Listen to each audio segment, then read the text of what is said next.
මම තමයි ටක්ෂක් වංශයේ ටක්ෂ. ඔයා කවුද? මම ශේෂ් වංශයේ සාමාන්‍ය නාගයෙක්. එතකොට ඔයාට සහෝදරයෙක් ඉන්නවද? මගේ නම තමයි ශේෂ්. ඔව්. මට සහෝදරයෙක් හිටියා. එයාගේ නම ශිවාන්. එයාව එක සතුරු ඇවිල්ලා මරලා දැම්මා. ඔයාට ඒක තේරුම් ගන්න බෑ තමා.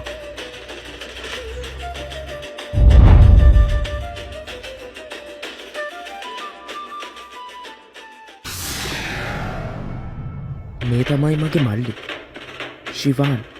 එයා ශිවදෙවියන්ගේ නාගමාණික්කේ පුළුවන් තරම් ආරක්ෂා කළා. එයා ගාවට ආපු එකම මනුෂ්‍ය හතුර තමයි චුකලබඩි අම්මා කියන්නේ. ඒ චුකලබඩි අම්මා පුළුවන් තරම් ශිවාන්ගේ නාගමාණික්කේ ගන්න උත්සාහ කළා. ඒ වුණාට ශිවාන්ගේ නාගමාණික්කේ ගන්න කාටවත්ම බැරි වුණා.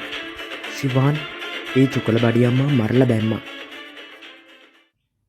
මේ තමා දෙවනියට මගේ මල්ලි ශිවාන්ව මරන්න ආපු ඒ හතුරා. ඒ තමා උකුස්සා. මේ උකුස්සා තමයි මගේ මල්ලිව මරන්න ආපු පළවෙනි සතුරා. උකුස්සා මගේ මල්ලිව මැරුවා. ඊට පස්සේ මම තමයි මල්ලිව බේරගන්න ආවේ. ඒත් එතකොටත් මගේ මල්ලි මැරිලා ඉවරයි. මගේ මල්ලි දෙවෙනි ආත්මේ මැරුණා. මගේ මල්ලි තුන්වෙනි ආත්මෙත් උපත ලැබුවා. ඒත් ශිවාන් නමින්මයි.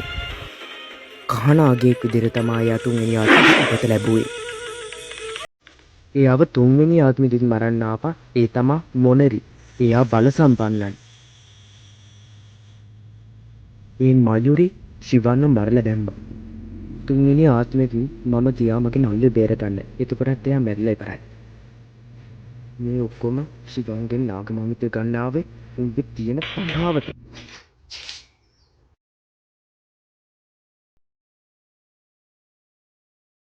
ඉතකින් විතරක් කියලා කියන්න හැදුවේ.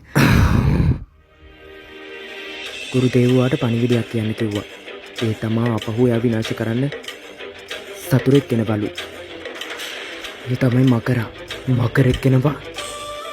ගුරු දේව් කිව්වා ඔයාට ඒක ඇවිත් කියන්න කියලා. මං ඒකයි ඇවිත් කිව්වේ. මං යන්නම්.